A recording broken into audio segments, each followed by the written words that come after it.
Cloud. Welcome to the show. This is the FTS podcast. I'm your host, Lawrence, and we have our first guest today is Derek Fung.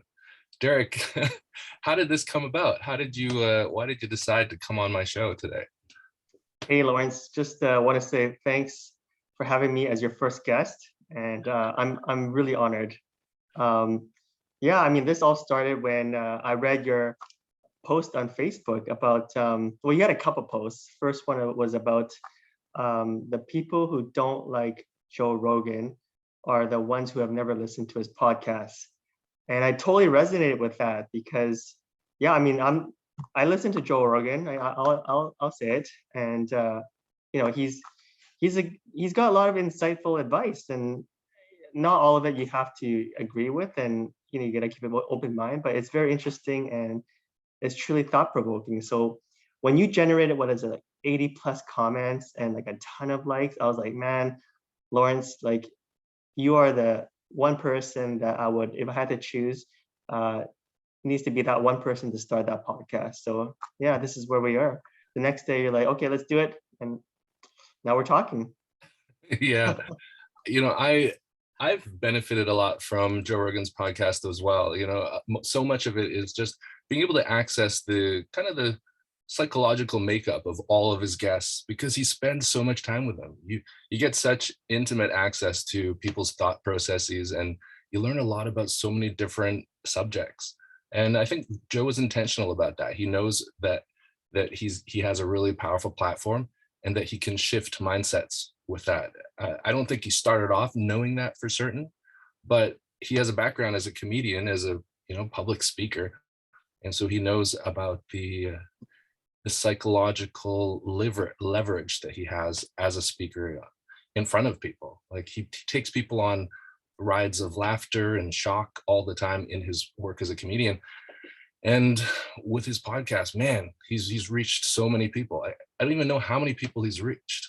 I'm gonna look that up. I wish we had 11 million or something like that, but I'm sure it's way more if you include YouTube and all the other avenues that he's on. But you're totally right, Lawrence. I think like he's not only what the things you said, but he's also very genuine and transparent. So I mean, I used to read CNN and all the mainstream media, and once in a while I'll still read it, but you seem when I read those, it seems to be all about fear, uncertainty, and doubt. Just a lot of clickbait and things to get you your emotions up and running. And with Joe, I find like he questions the mainstream media, and it makes you think like, hey, is what people saying or the medical experts or politicians saying really true? And of course, it's always good to question and find like how do they come to this conclusion, or why are these decisions being made? And I think those kind of conversations are really interesting. And he's got no agenda. He doesn't have to do this. So I think in that sense, there's a lot of credibility to what he says. Yeah, a lot of people can't accept that he doesn't have a particular agenda. People are so accustomed to any media that they consume to have a particular agenda, to push a certain political viewpoint, or to be linked to some type of lobbyist, or linked to some type of financial gain.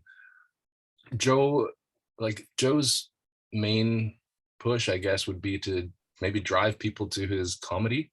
But then I think his podcast revenue has far outseeded his other sources of revenue through the sponsorships that he does.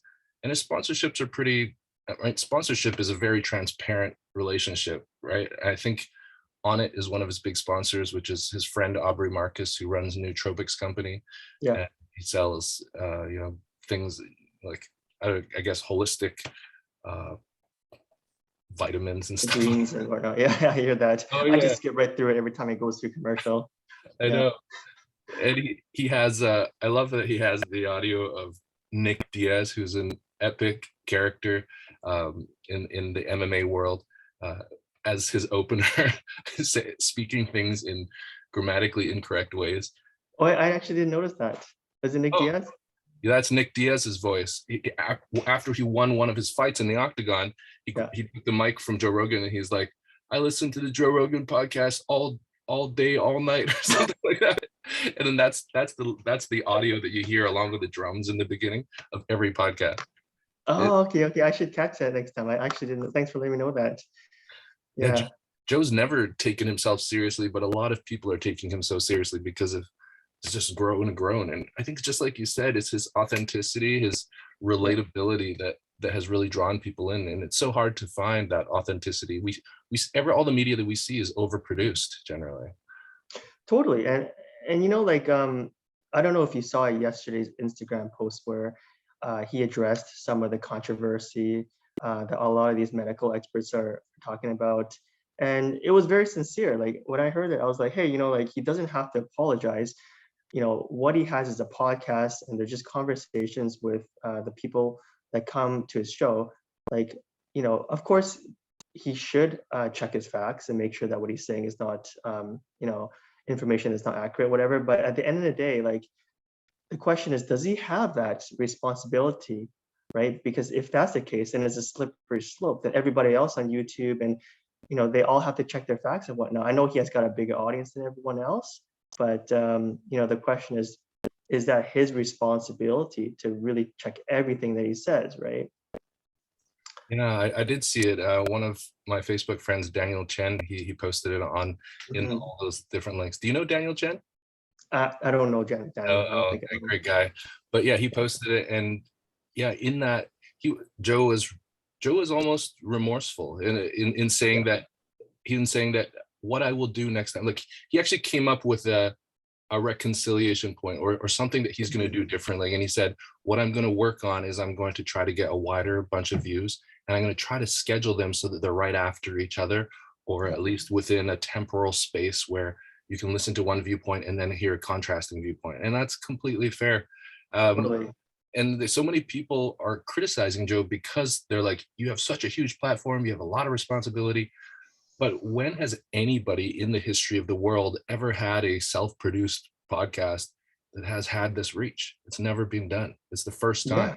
It's first of Yeah. its kind. So now all of a sudden we're placing expectations on someone who just has a YouTube channel, who just has a podcast channel. So yeah, really, really interesting time that Joe finds himself in. And the fact that he was able to, as you said, humbly kind of take that criticism from the world to be more responsible as a broadcaster. I found that really respectful. Yeah. Yeah, I thought it was really interesting about what he said about misinformation because he basically characterized misinformation as, you know, at the time when they talk about it, like versus the time now, like a lot of things back then you would have been crucified for, you would have been banned from social media. So for example, the cloth masks not being effective, um, the coronavirus being leaked from a Wuhan lab. If you said that back then, we would have been banned and also the efficacy of the vaccines, right?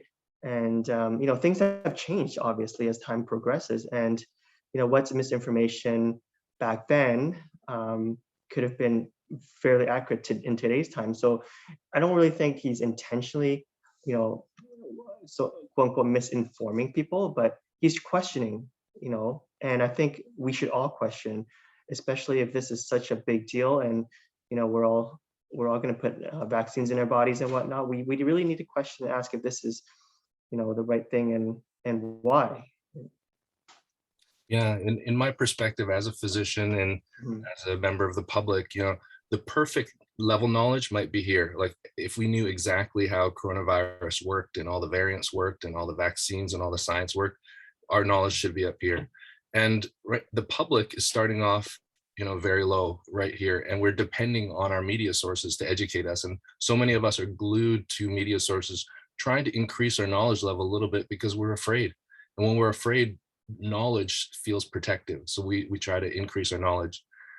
Health professionals, our knowledge is probably only just a little bit here. We're definitely not here. And Yeah. all of the science is emerging. It's emerging, and every week we're gaining some knowledge. We gain a factoid, we gain Mhm. another perspective. And so I think Joe is appreciative of the emergence of knowledge when it comes to these advanced and very new explorations of vaccine technology and other stuff. There is probably only like 1% of the scientific community, including the physician community, Yeah. 1% of them Wow. who actually are anywhere close to actually understanding everything.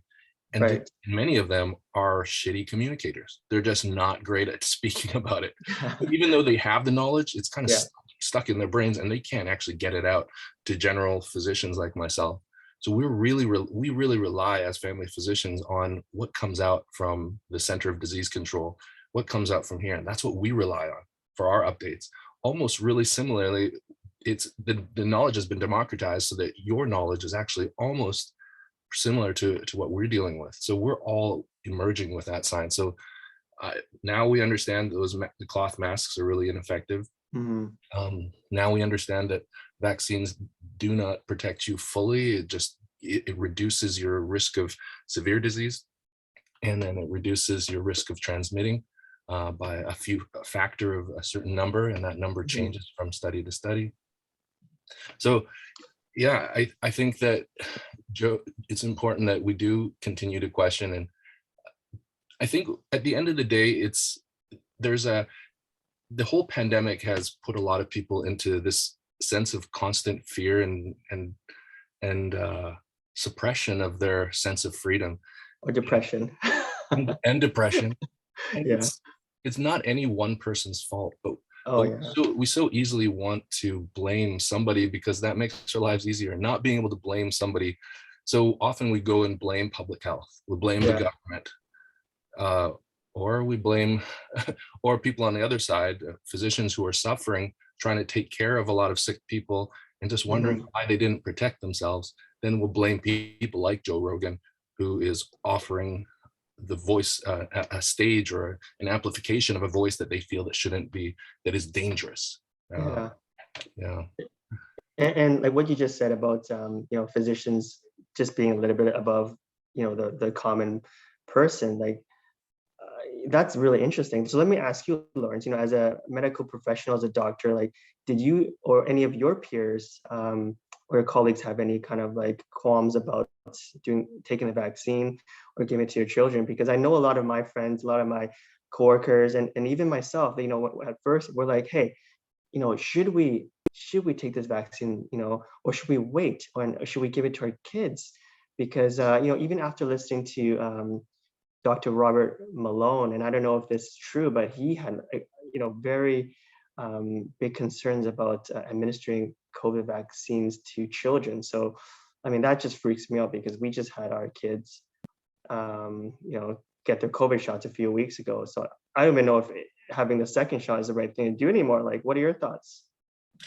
Yeah, so I'm at the whim of whatever the CDC publishes, and Mhm. we chose to get our kids vaccinated. Um, One of the main reasons that we vaccinated our children is because we live together in our household with elderly people over the age Mhm. of 70 in my household. So I have children, as low as young as 9, and then I have people over 70. And so having them co-located, we have to do everything we can to protect our elderly, and that's Mhm. why we vaccinated our children.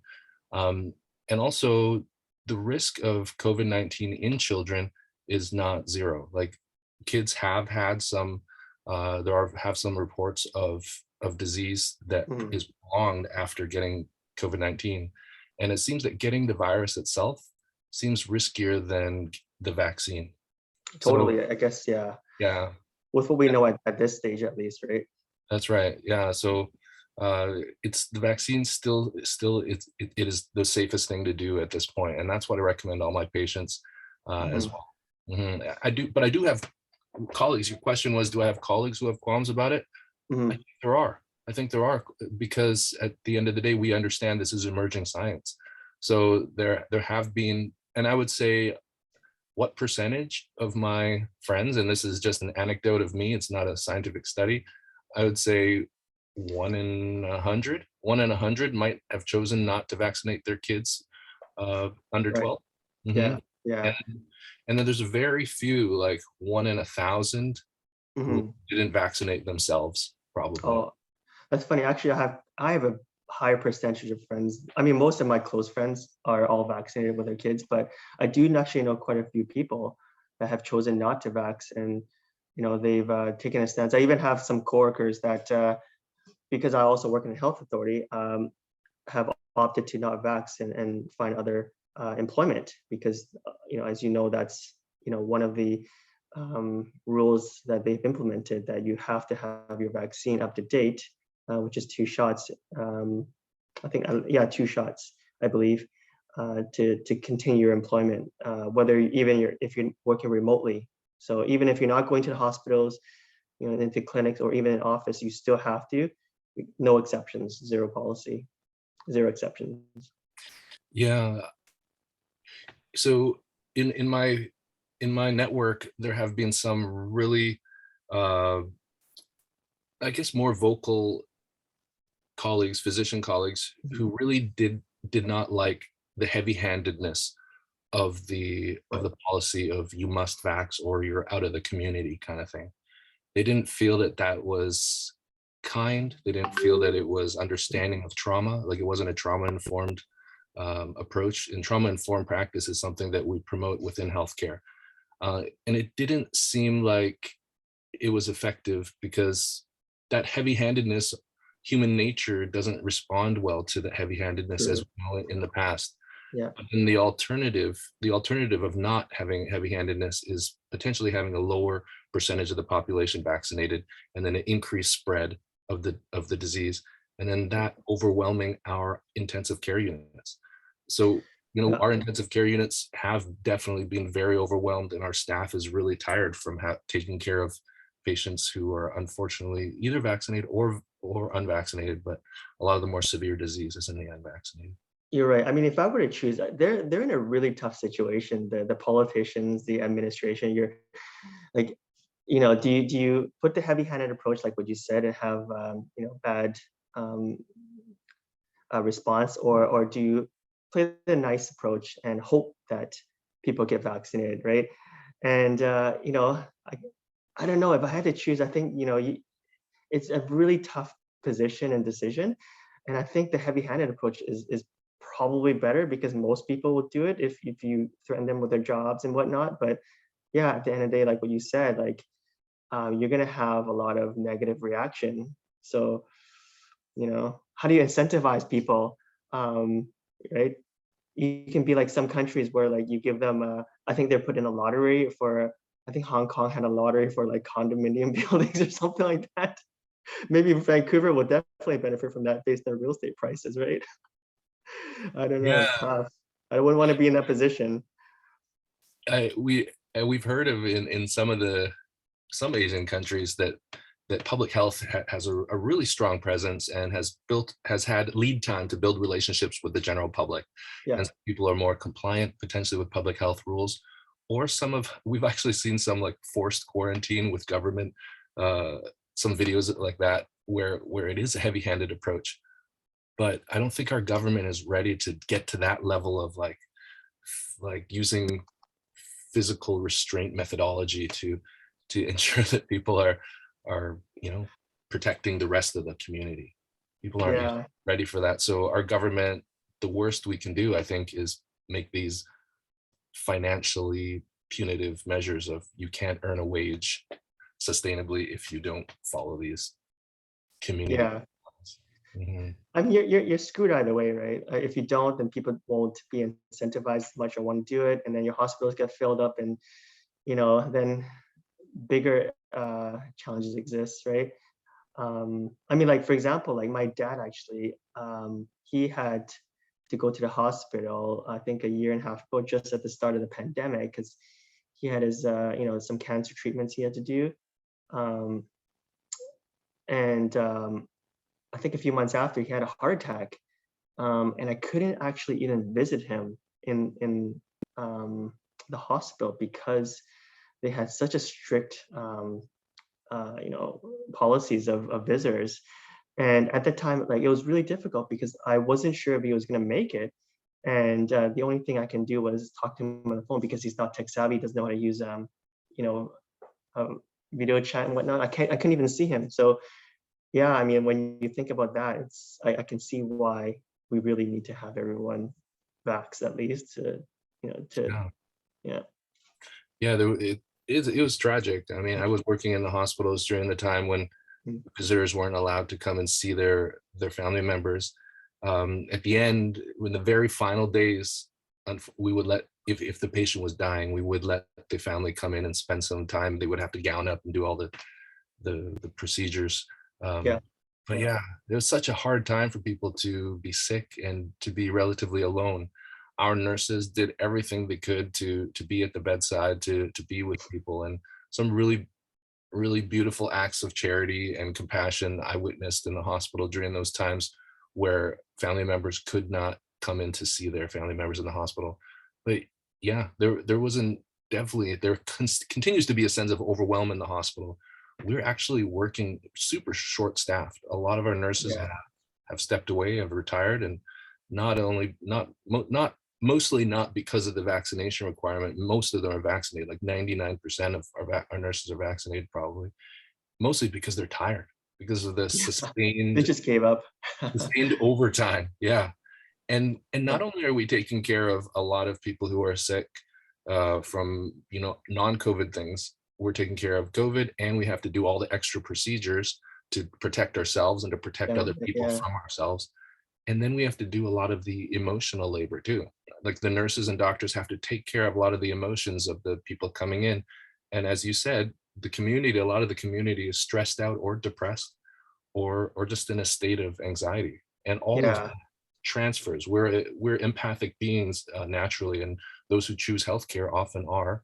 And we sense this stress from people and we take on that energy, and some of us don't know how to release it, how to do healthy things like jujitsu. And in the pandemic, jujitsu has been hard oh, to totally, yeah. Have to you been do. training, by the way? Oh, well, I stopped just at the Yeah, pandemic. I was yeah, training under one of the Hoist Gracie black belts. His name is Shane.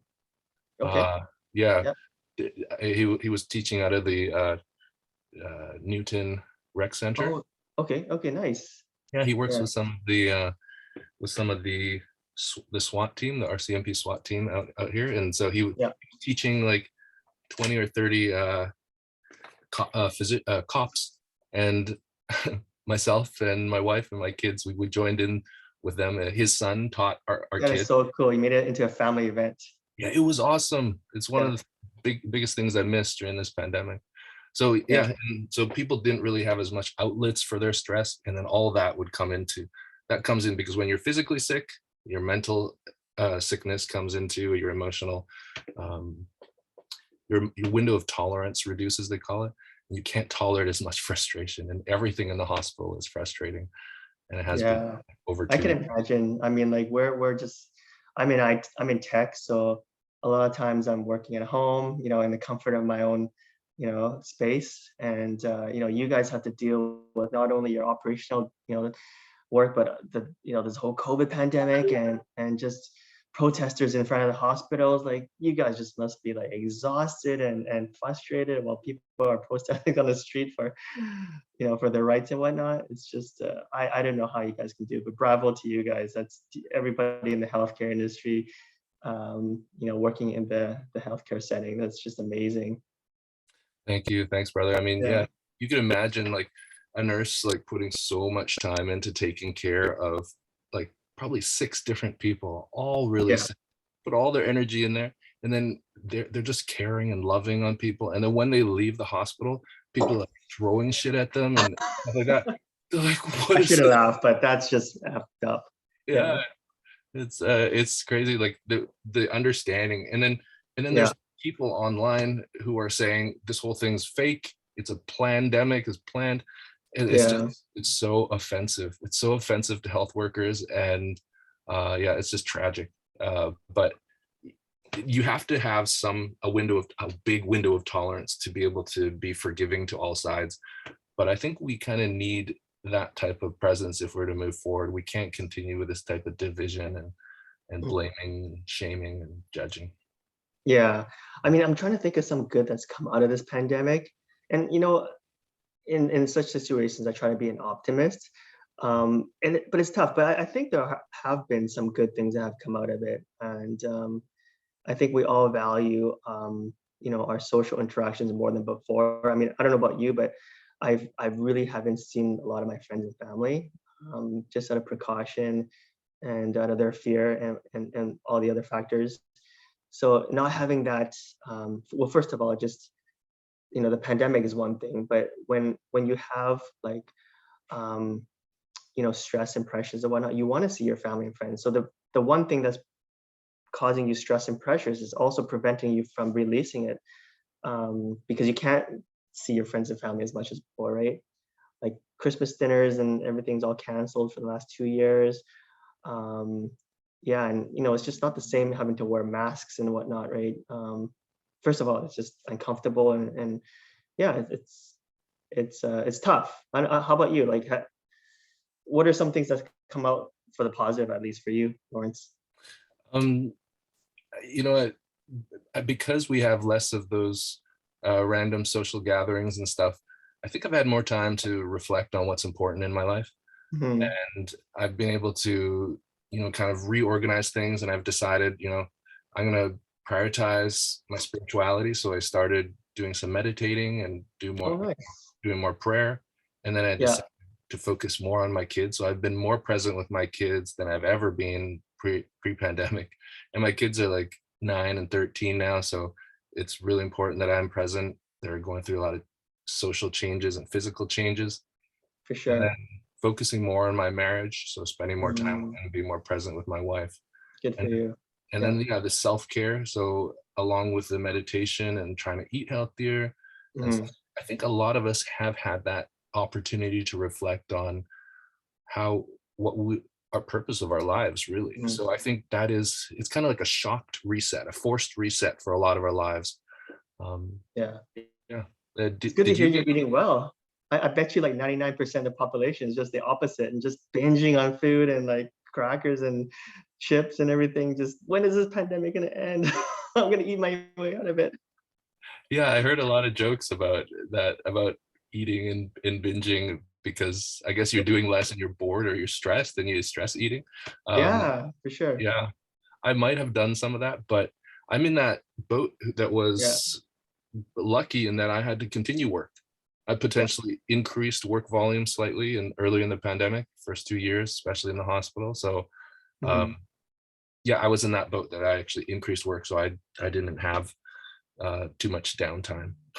Yeah, I mean, yeah, I feel really fortunate that I still have my employment. I know a lot of people who are younger, in their millennials. Not only did they lose their job, at that time in your 20s and right when you're starting, you want to go out, for drinks with your friends. You want to, head out to lounges and clubs, whatever. Like, I just feel really bad for them because they're missing out on all those experiences, all those potential social interactions, and yeah, like for us, it hasn't really affected us too much.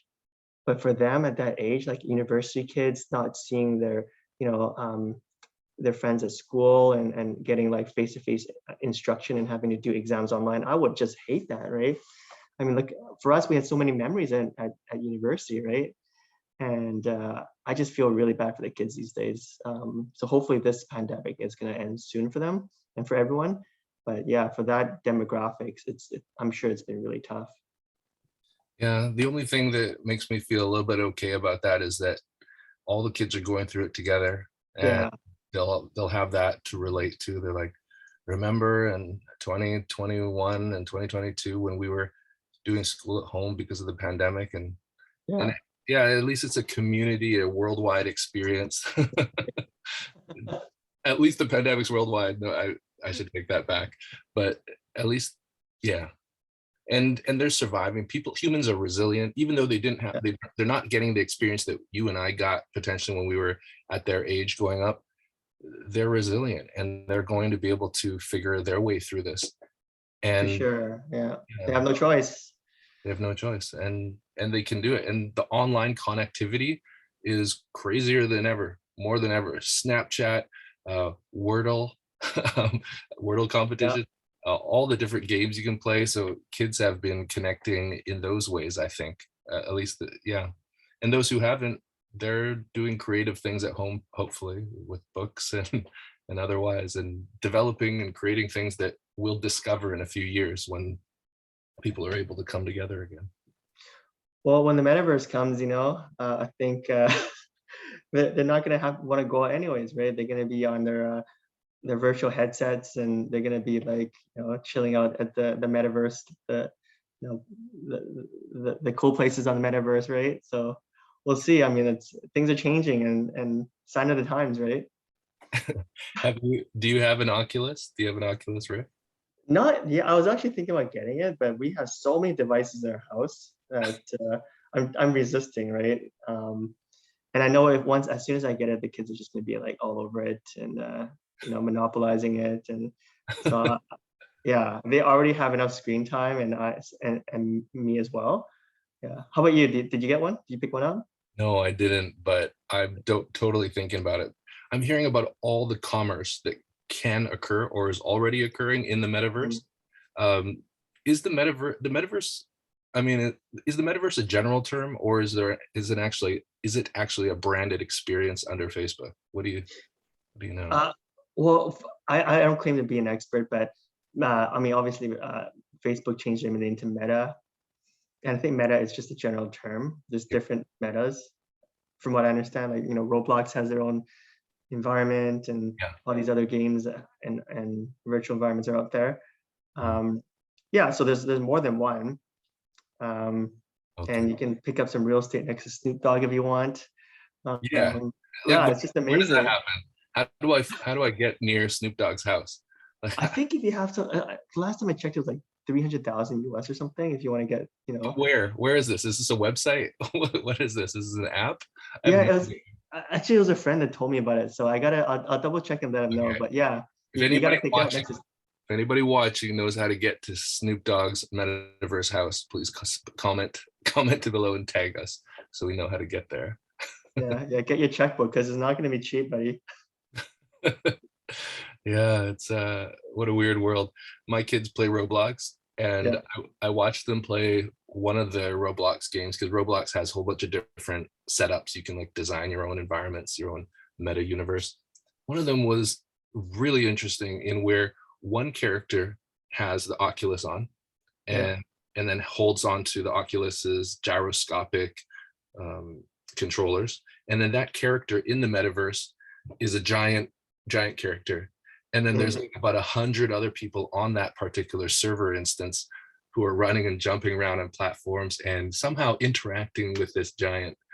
And I was blown away by the sandbox feel of this game, and yeah, the creativity that the designers put into this to have people interacting in different scales of size. That was not something. And like, so the large person was yeah. actually like holding up like 10 people in his right hand, and it was amazing. And these are like 9-year olds, like, yeah, that's somebody using an Oculus Rift. Yeah.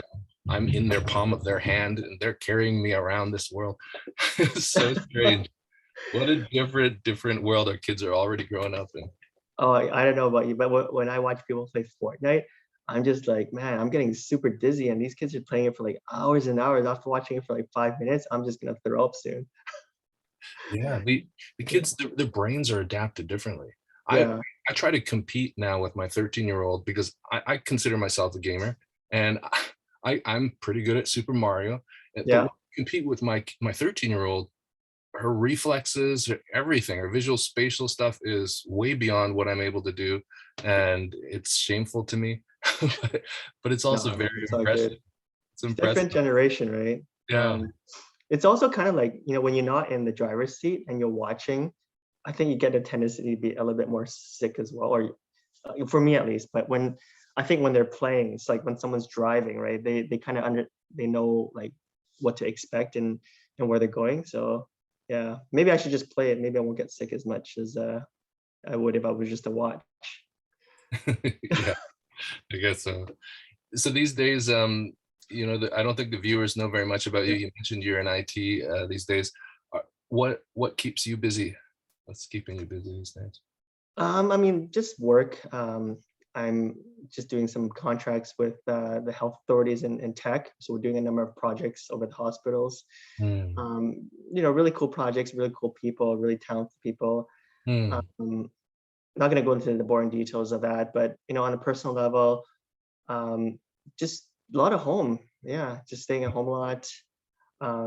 Normally in the summertime, we do a lot of bike rides. We go out. Actually, quite a lot into gardening, to be honest. I love gardening, and just playing outside with the kids and trying to get some outdoor space. But this winter has been pretty crappy with all the snow and the rain. So doing a lot of like YouTube, to be honest, and online chess. My son and I picked it up, so we've been playing each other. That really kills a lot of time. And trying to keep fit, man. Like honestly, it's really easy to lose sight of your health, just sitting on the couch all the time. So doing a lot of body exercises. I want to convert my garage into like a gym. So at Grayson? least have a place. Yeah. And kind of like your basement into like a jiu-jitsu gym. I want to have, throw up maybe some mats and get some stuff in there and get some of the boys to start coming over and training, right? Um, but yeah, I was, yeah. yeah, that's, I was hanging out with some, with friend, Eugene Ng, and Yep. just the other day, and he was, and, and then he said, remember a couple of years ago, this guy, and he was a blue belt, and, and then he came and he got me in a standing guillotine, and yeah, and I was like, yeah, that was Derek Fung. It's so funny. It's everybody talks about that day because it was such a weird thing where people just came over, didn't expect to have to fight in the gym, but You gotta everybody was fight if you fighting, want to eat. You gotta fight. and then you tapped everybody out. It was awesome. Yeah, those are good times Good times. Yeah, we can't wait to have them again when the pandemic allows. for And sure. For sure. Yeah. you haven't been able to, your jujitsu school is open or closed or? I haven't gone for a while. The last time I trained was at my cousin's house. In his house actually. He's got no. It's another cousin, Terrence. But Calvin and my other cousin, Calvin and I, we went to his house and trained there. Mm, Um, and yeah, it was good. I did actually throw up because I was like totally out of shape wow. and gassed, and they're a lot better than me, of course. Well, Calvin got his black belt, by the way. Oh, wow. Yeah, yeah, finally got his black belt. He was Uh, either only blue or purple when I met him like 8 years ago. yeah, yeah, it took him a while. I think it took him like 17 years to get his black belt, but finally got his black belt in jiu-jitsu after 17 years. That's amazing. What an accomplishment. I can't even imagine. I don't even have that on my to-do list. I don't think I'll ever be able to do it. How about yourself? Yeah, Would you aim for a black belt someday? yeah, I do want to go back. I don't know when, but um, yeah, definitely want to get back to it. I don't know Wow. about black belt. I don't know. It's gonna take a long time, but can't Mm, can't promise that. But for sure, I want to get back into training and getting back into shape because yeah, I miss it. And it's not just the training, but I miss the camaraderie with all your jiu-jitsu peers and that part, the friendship and everything, just growing with each other is even bigger than the training itself because I find like the friendship you develop is different from it's hard to explain. Like you know what I'm talking about, right? Like I the do. bond you develop when you train jiu-jitsu is so strong and you guys grow together and you see everyone improving, whether mentally, physically, and losing weight and getting, you know, ripped. So I miss that part, really, truly miss that part. Yeah, jujitsu takes a level of resilience, and it takes Hmm. a level of personal honesty, and authenticity. Like Yeah. if you're not ready to be real with yourself, you're gonna leave jujitsu training right away Yeah. because because you have to lose. You have to lose repeatedly in order to get those learning cycles in to get good. Uh, so You bet. yeah, different Yeah. different types of humans, right? Humans who are really ready to face themselves. And one of the things about Joe Rogan is that he understands that, and a lot of people Yeah. gravitate to his understanding of human weakness and human mortality. And I think any jujitsu practitioner who's been in it for a little while is very real with themselves, and Yeah. also is focused on personal development, personal improvement. right? Jiu-jitsu is all about learning cycles and iteratively improving cycle by cycle, learning new moves, being innovative. And yeah, what is your go-to submission these days? You were quite I, good at the arm bars back in the day. Your rear naked chokes were good. Uh, what are I your couldn't do it on you, man, because your body is just way too thick for me, and I couldn't get my elbows in your front. Yeah, I remember that time I was in your basement rolling, and I was looking at pictures, and I was like, oh shit, my rear naked looks so like bad because I was like sideways and I wasn't really catching your collar. But yeah, rear naked, I love that, and I think armbar is probably my go-to. Just the basics, right? Nothing too fancy. If I can catch him in some kind of collar choke, I love that too. It's just yeah. What about you, Lawrence? What's you're just basically squishing the guy, right? Like putting all your weight on the guy, making him yeah, tap out, right? You're such a I big love guy. I love scarf hold side control, Yeah, scarf hold side control, and then yeah, maybe like Americanas, key locks. Americana is good. Yeah, Yeah, Kimura, I love the Kimura.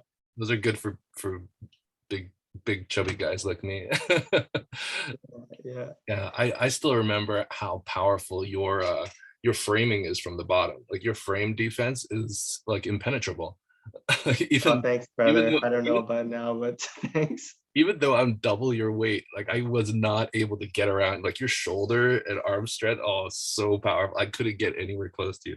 And yeah, it's awesome. We have some good videos of you kicking my butt quite a few No, times, no, that's all tapping good. us I out. mean, I'm So sure now with because you were I think you're starting back then, right?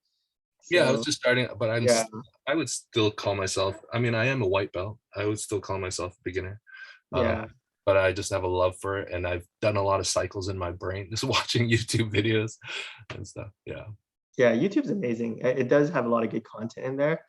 But anyways, yeah, no. Going back to what you're saying about just the value of jujitsu on a person, like Mm. I find it so ironic how like when you don't know anything, you're so cocky, you think you're the toughest guy on the block. But then as you train, it's like you really start to humble yourself and you get your ass kicked by some person who's like half the size of you or like a girl that's like way less strong than you. And then as you train, you just develop this this your confidence is higher, but you're less cocky and you're more humble, right? So as a person, it's just such a good um, type of martial arts develop you as a person, not just physically, but making you into a better character in general. I find, right? I think for me, like jujitsu has made me into more um, modest and humble person versus like I would say the general person who thinks they're stronger than who he is. Like I would be way more scared to fight someone who knows something on the street versus someone who doesn't now, right? Not Yeah. that I'm going to get in a fight anytime soon or at all, but it's just saying. I think it's programmed in all men to imagine, and maybe women too, and to imagine that someday you will need to fight. I think that's programmed into us. Either our parents have shown us that, or movies have taught us that we'll have to fight. I definitely grew up with that idea that I will have to fight sometime. And Yeah. so yeah, training and fighting is so important. And man, jujitsu is the best training for any type of street environment or anything. Even if I mean, adapting it for concrete floors, of course. But yeah, yeah, I don't know, man. If I was on the street and I had a fight, like if I couldn't, avoid it, I probably wouldn't try to go on the ground on my back, especially if there's more than one person and yeah, pull guard. But yeah. it does Number help with some, yeah, if it's one on one, if yeah, yeah, but number one is about run away. Run away, avoid the fight. The best defense, and then yeah, and then if you yeah, can't, then yeah, at least try to do something to get close contact, right? yeah, I would probably square up. I'd still probably square up, maybe throw a few shadow Yeah, punches, shadow, yeah, and then if it came close, I would sprawl or I would do a takedown. totally. Double leg takedown, take him to the ground, Yeah, and just like side control and hold. rip his arm off and or choke him out. Oh man, we're so violent. I was just joking, but yeah, these uh these imagined attackers, we have to keep them in mind. We never know. You Yeah. You had mentioned that you like to go bike riding sometimes. What's one of the best bike rides that you enjoy? Nowadays, it's just with the kids. I mean, it's different. If I go with on my own or with friends, it's going for a little bit longer. 50K or whatever, Oh, um, through Stanley Park or going through downtown UBC. But if it's just the kids, which is like 90% of the rides or more, we always just go through the Pacific Spirit Park hmm.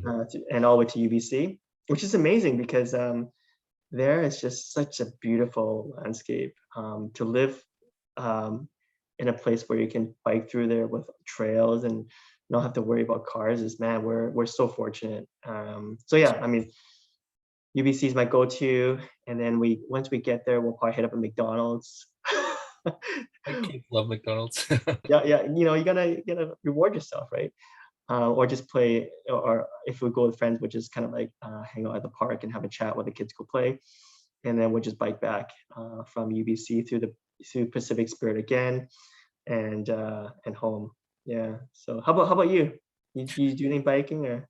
Yeah, one of our places that we like to go is Bunsen Lake and Dees Yeah. Island. Oh, Yeah, nice. a Okay. little bit of a ways out of far from Vancouver proper, but it's Yeah. still accessible and good. We enjoy that. There's a little small ferry I think that goes to Bunsen Island, and it's a free ferry, so Yeah. that's always a fun thing for the kids. And then again, there's very little traffic on that island. Oh, nice. Yeah. Yeah. Okay. You We guys are go often? No, not very often, maybe a couple times a year. One of the one of the coolest things that we did recently was Facebook Marketplace. I picked up some kayaks, so like two double kayaks and a single Yeah. kayak. Got them Yeah. really cheap, and we did the what's it called? I want to say like Wiggum Falls or something at Cultus, not Cultus, in Coquitlam, Pike Okay. Pike Lake. Anyways, you paddle on your kayaks for about an hour, and then you get to a trail, and the trail is about a 30-minute walk to some waterfall thing. No Yeah, way. Yeah. amazing. I'll have to put in the link later, the actual name of the falls, but it's a super fun activity for if you have kids over six Yeah. or seven. Amazing day trip. You do have to start out early so you don't hit nightfall on the way back, but Yeah, we're always up for something, especially outdoor stuff. Anything away from just sitting on the couch and binging on the screen. We're totally up for it. Do they actually paddle, or do you do all the paddling? this last time they got really whiny because it was like the first time having to paddle so long, so they're like, daddy, I'm tired. So I had them just hold their paddles, and then I did all the beast paddling. I was so sore at the end of the day, but it was Well, I guess you should because you're like what? You're like 99% of the weight on the boat, anyways, right? So you yeah, gotta you yeah, gotta pull your weight, man. yeah, you got it. I can't picture them like paddling you Yeah, when they're like, I'll just sit back. Tell the 9-year-old, faster, faster. I would whine too, buddy. Oh gosh. I always remember, I think I first met you when you and your friends were running a dodgeball league. Yeah. Uh, and we've had a few adventures together. You've always been someone who's really creative and kind of like I would say an entrepreneur.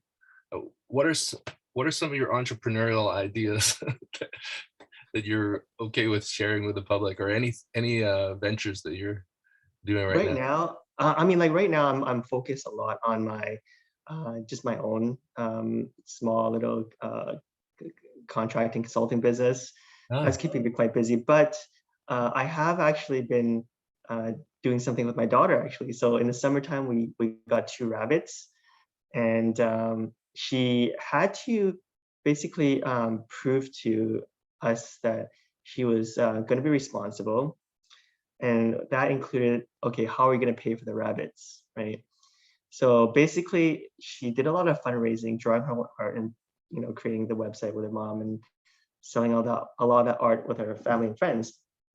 So we got the rabbits eventually, and I thought, hey, like these rabbits is a good opportunity for the kid, for my daughter at least, to learn how to find the financial resources to upkeep them. Because actually, you got to pay for their hay, you got to pay for what's their the website, fence. Derek? What's the website?